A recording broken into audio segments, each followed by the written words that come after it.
Murakaza neza kuri Kivora Media. Mu gice giheruka twabonye ukuntu se wa Eric yanse urukundo rw'umuhungu wiwe na Aline kubera ko Aline yakomoka mu muryango usanzwe.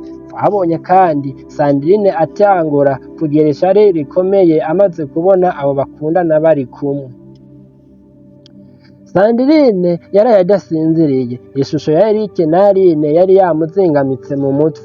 Yari amaze imyaka myinshi yibwira ko umunsi umwe azokubakana na Eric. Se wiwe na se wa Eric bari basanzwe ari abagenzi bakomeye kandi bari bamaze igihe baganira ivy'uko abo bana babo bashobora kuzobana. Ariko Eric ntiyari yarigeze akunda Sandrine. Ibyo byose byari vyatumye Sandrine yumva Aline ari we yamwambuye umukunzi wiwe. Bukeye Sandrine yagiye kwa se wa Eric.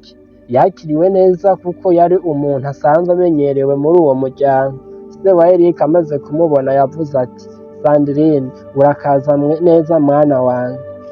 Sandrine yicara hasi yicisha bugufi, murakoze. Bamaze kuganira akanya, Sandrine acavuga ati, numvise ko Eric afise umukobwa akunda. Se wa Eric ahinduka mu maso, yego ariko sindavyemera. Sandrine acamera nk'ubabazwe. Mbega ni kubera iki? Uwo mukobwa ntadukwiriye. Ayo majambo yahaye Sandrine icizere. Yaciye afata ingingo yo gukorana na se wa Eric kugira batandukanye Eric na Aline. Muri iyo minsi nyene Aline yari yatanguye kubona ibintu bidasanzwe. Hari abantu bamwe bo mu kibano batangura kumuvugako ibihuha. Bavuga ko akundana na Eric kubera amafaranga. Bavuga ko ashaka kwinjira mu muryango ukize.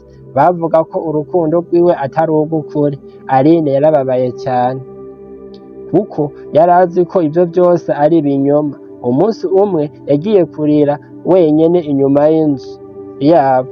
Nyina wiwe aramubona yicara iruhande rwiwe. Mwana wanje, ni igiki kiriko kirakubabaza? Aline acamubwira ukuri kwose. Nyina aramwumviriza. Amaze guheza amubwira ati, niwibuke ko ukuri guhora gutsinda. Nimba uwo musore agukunda by'ukuri ntimuzotandukanywa n'amajambo y'abantu.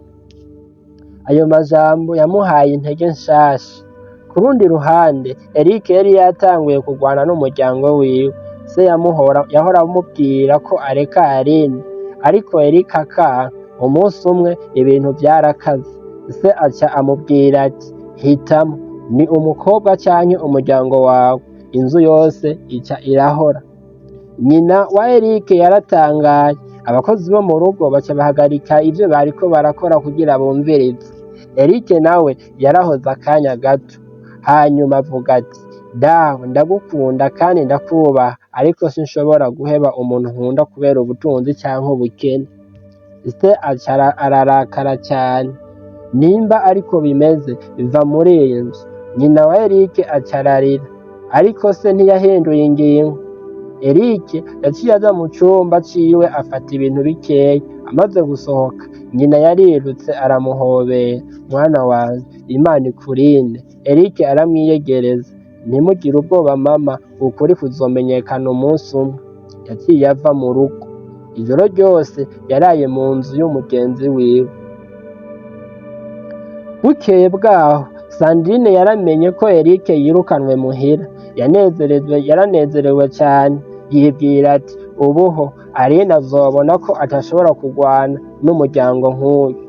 Ariko ntiyarazi ko urukundo rw'ukuri rushobora gutsinda ibintu bikomeye kuruta ibyo.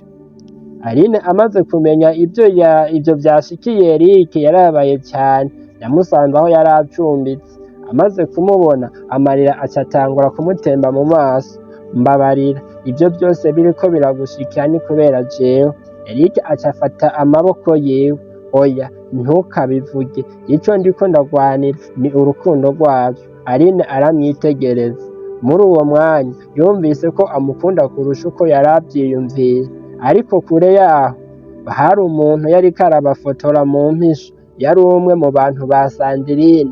Ayo mafoto yagiye kuba intango y'ikindi kigeragezo gikomeye cyane kuri Eric na Aline. Bizobandanya mu gice cya gatatu.